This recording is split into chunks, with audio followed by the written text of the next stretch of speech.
A week before my younger sister's wedding, I walked in on her kissing my boyfriend. I'm 30 years old and she's 28. The moment shattered something in me, but I waited. I told her fiancé what I'd seen, unsure of how he'd react. He stayed silent, and I assumed he was just choosing to ignore it until the wedding day, when he did something none of us expected. It all started quietly, weeks before that. My sister Leah had started acting oddly around Eli, my boyfriend, who's 31. At first, I brushed it off. Her behavior was subtle, little comments here and there that seemed harmless on the surface. She'd laugh at nearly everything he said, even when his jokes barely landed.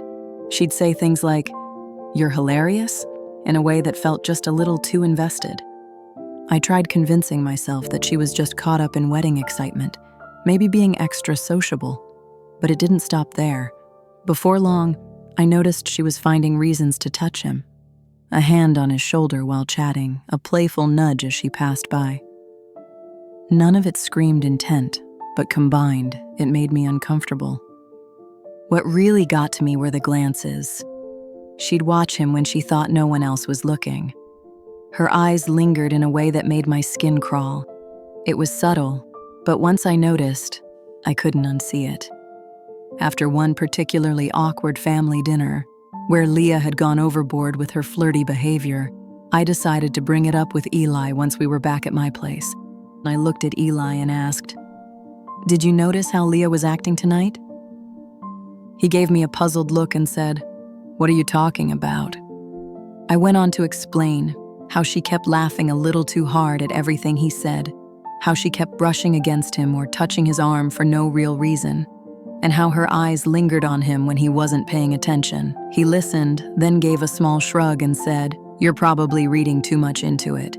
She's just excited about the wedding. It's nothing." But I couldn't agree. It didn't feel like nothing. His words didn't ease the tension in my gut, and that uneasy feeling just kept growing.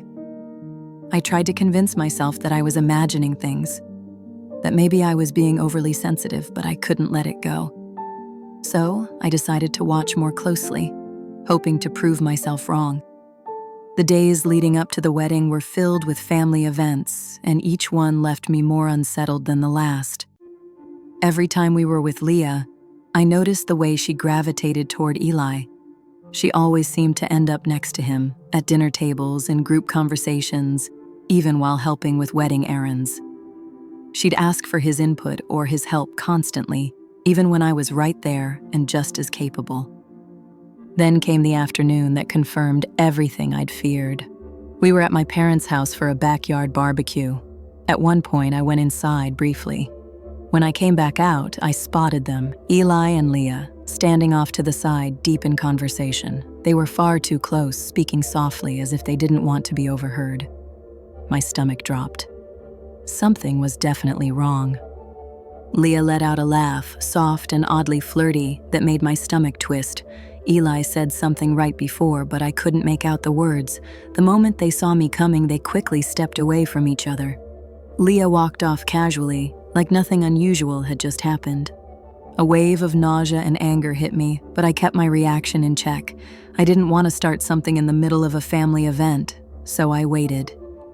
Later that night, once we were back at my place and it was just the two of us, I brought it up as calmly as I could manage. I asked Eli what he and Leah had been talking about earlier. He looked genuinely caught off guard by the question and said they were just discussing a few last-minute wedding details, like the playlist for the reception. But his answer didn't sit right with me. Why would a conversation like that require them to stand practically shoulder to shoulder? He let out a frustrated sigh and brushed it off again, saying, "She's just being friendly. You're reading too much into it." I couldn't stay silent anymore. I told him flat out that Leah wasn't acting just friendly. She was clearly throwing herself at him, and he wasn't making any effort to shut it down. He looked hurt by that and asked what I expected him to do. He reminded me she was my sister and said he was just trying to be respectful. From his point of view, telling her to stop would have been awkward and out of line. I told him that being respectful didn't mean letting her cross personal boundaries. He could have at least made it clear that he only saw her as my family, nothing more. But he pushed back, insisting again that he had no interest in her, so there was nothing to clear up. According to him, I was creating a problem where none existed. We went around in circles like that, me trying to explain what I was seeing and feeling, him insisting it was all in my head. Neither of us budged. The argument ended without resolution. Eventually, we both gave up trying to convince each other and went to bed, tense and upset, each feeling misunderstood by the other. Nothing had been resolved, and by the next day, I realized I couldn't keep avoiding Leah anymore.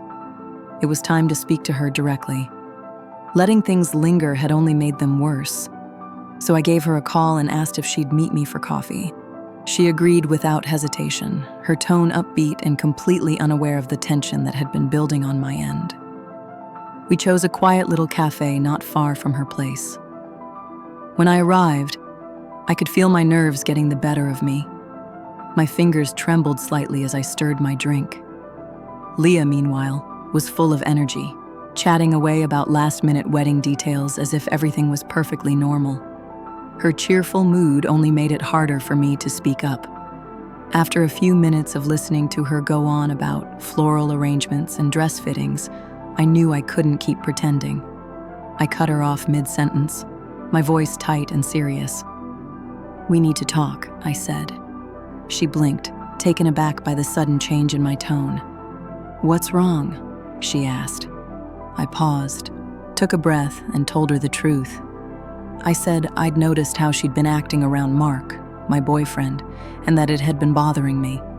I brought up the way she laughed a little too much at everything he said, how often she touched him, and the way she looked at him when she thought no one else was paying attention. I told her it had to stop. As I spoke, I watched her expression shift, first surprise, then confusion, and eventually anger. She snapped back, demanding to know what I meant. She completely denied flirting with Mark, acting like the idea was absurd, but I stood firm. Whether she meant to or not, her behavior had crossed a line. I told her plainly that it was inappropriate and that it had been weighing heavily on me. She let out a sharp laugh, more defensive than amused, and said I was overreacting. According to her, Mark was practically part of the family, and everything she did was just friendly. She brushed it all off like I was imagining things, but her response did nothing to ease the growing strain between us. I could tell my words had hit a nerve, and as we sat there in silence for a moment, it became clear that this wasn't going to be a simple conversation. If anything, it was only pushing us further apart. I couldn't keep holding back. I told her outright that this wasn't just about being friendly. I pointed out how she always seemed to find reasons to be near Mark, how she constantly touched his arm or shoulder when talking to him, how she laughed at every single thing he said, even when it wasn't funny. It wasn't innocent, and it made me deeply uncomfortable.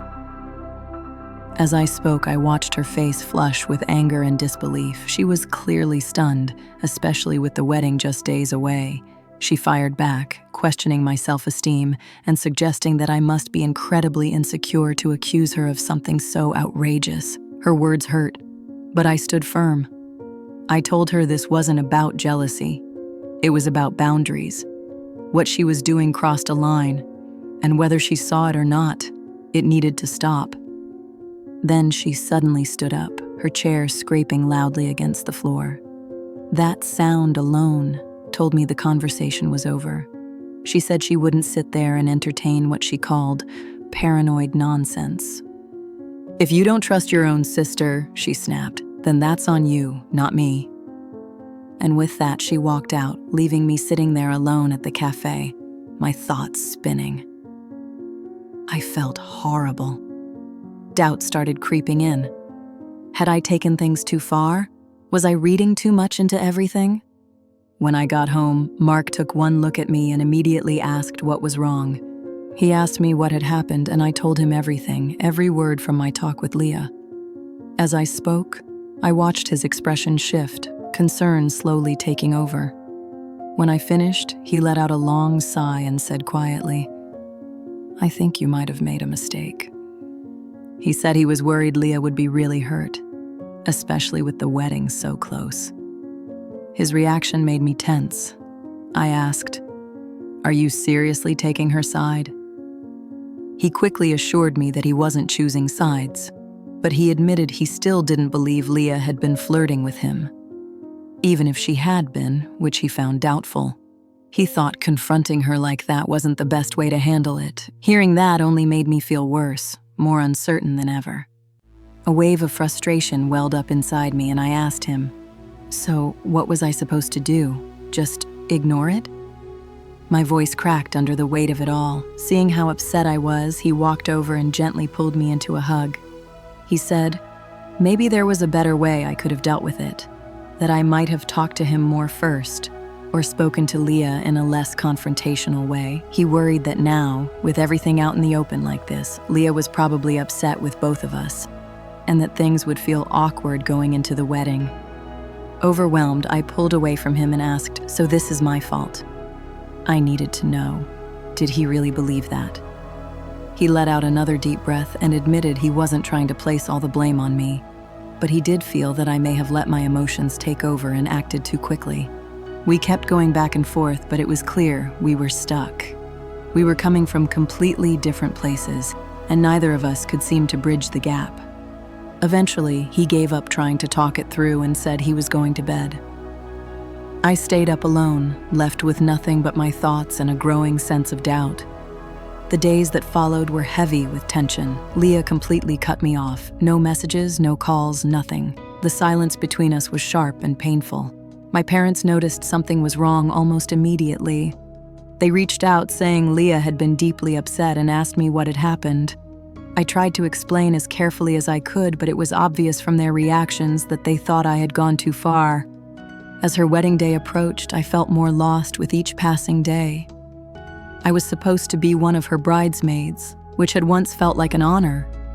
But now, it felt like a responsibility I didn't even know if I was welcome to carry out. I had no idea whether Leah still wanted me involved at all. Mark, on the other hand, was still invited. He suggested that we both go, to show we weren't holding grudges. But the idea of standing there while Leah walked down the aisle, knowing how much anger and hurt sat between us, made me feel sick. Everything had spiraled so far out of control, and I couldn't see a way to fix it without making it worse. I tried reaching out to Leah several times. I called, left voicemails apologizing, telling her we needed to talk, that I should have handled things differently, but she never picked up, not once. One afternoon, I went to her apartment, hoping to speak face to face. When she opened the door and saw me, she said nothing, just closed it again. The anxiety was unbearable as the wedding day crept closer. Mark kept trying to reassure me, saying that it would all settle down eventually, that this would pass. He told me to let it go, that everything would smooth itself out with time. But one night I had a dream that left me shaken. I was at the wedding, standing among the guests. The moment I arrived, everyone turned to stare. People whispered. Some pointed. The shame was suffocating. I woke up cold, my heart racing. And in real life, things weren't much better. After Leah told our mom what I had said, I got a furious call from her. She was yelling the moment I picked up, furious that I could accuse my own sister of something like that so close to her wedding. "How could you say something like that about your own sister?" she shouted, right before the most important day of her life. I sat there, listening in silence, unsure how to defend myself anymore. She wouldn't hear me out. As I tried to share how I saw things, my mother cut me off, insisting I needed to fix this immediately. She told me I owed Leah a full apology and warned me that the stress I was putting on the family was becoming unbearable. Leah still hadn't spoken to me, and now my parents were upset too. Mark kept insisting I was making too much of it, which only added to my frustration and sadness. I felt completely alone in it. About a week before the wedding, I decided to stop by my parents' place, hoping to make one last effort to set things right. When I arrived, I heard quiet voices coming from the side of the house. Curious, I walked past the front door and headed around toward the garden. And that's when I froze. There, half hidden behind a tall shrub, were Leah and Mark. They were completely wrapped up in each other, in a deep, physical embrace. They were kissing, intensely. Her legs were around his waist, his hand was under her shirt. They were so lost in the moment, they didn't even notice me standing just a few feet away. It felt like I'd been hit in the chest. I couldn't breathe. I stood there, completely stunned, unable to speak or even move at first. Then the shock gave way to fury. "What is this?" I shouted, my voice cracked, shaking with hurt and disbelief. They both jumped. Leah's face turned white as she realized I'd caught them. Mark started stumbling over his words, trying to come up with something, anything, to explain what I had just seen. "It's not what it looks like," he said. But that was a lie. It was exactly what it looked like. All those doubts I'd pushed down, every instinct I'd tried to silence, it had all been true. Tears poured down my face. I could barely get the words out. "How could you?" I asked, my voice breaking. "You, my sister, and you were supposed to be my partner." The pain was raw, visible. Leah started crying too. Her voice was trembling as she tried to speak through her sobs. "I'm so sorry," she said again and again. "We didn't mean for this to happen." But I couldn't listen, not to the excuses, not to anything. The betrayal cut too deep for words. Without saying anything else, I turned and ran, straight to my car. I could hear them calling after me, but I didn't stop. I didn't look back. I just drove, my mind racing, filled with disbelief and pain. As I sped down the road, my phone began to light up over and over. First it was Eli, then Leah, then my mom. I couldn't bring myself to answer. I couldn't even look at the screen. The pain was too sharp, too raw. When I got back to my apartment, I felt hollow, completely drained. I went straight to my bedroom, grabbed a small bag, and packed whatever I'd need for a few days. Clothes, essentials, just enough to get away. Then I sent Eli one final message. "We're done. Don't contact me." I powered off my phone, silencing everything, and left. Now I'm writing this from a quiet hotel room a couple of hours outside the city. The wedding is just days away, but I already know I won't be there. I can't pretend. My relationship is in ruins, and whatever I had with Leah is likely beyond repair. The betrayal has left everything upside down. What hurts most is how everyone made me feel like I was imagining things, that I was overreacting. But I wasn't. I had been right all along. And that truth is almost harder to live with than the betrayal itself. I don't know how I'm supposed to move forward from here. I don't know how to trust anyone again. The first few days after I saw them together were a blur. I moved through them like a ghost, numb and heavy. My phone kept lighting up with messages and calls from both of them, from my parents, but I couldn't face any of it. Eventually, though, I realized there was still one person who deserved to know the truth. Leah's fiancé, Noah. It wasn't an easy decision. My hands were shaking when I finally dialed his number. When he answered, I could hear the confusion in his voice. He told me Leah had been in a terrible state and said no one knew where I was. Then he asked, "What's going on?" I took a deep breath. I started explaining everything to Noah. The doubts I'd had in the beginning, how I'd tried to voice my concerns, only to be brushed aside by both Eli and Leah. Then, with my voice steady but heavy, I told him exactly what I had seen in my parents' backyard. I described the moment in full, not leaving anything out. He didn't interrupt. He just listened in silence, only occasionally letting out a quiet sound to show he was still there. When I finally finished, the line went quiet.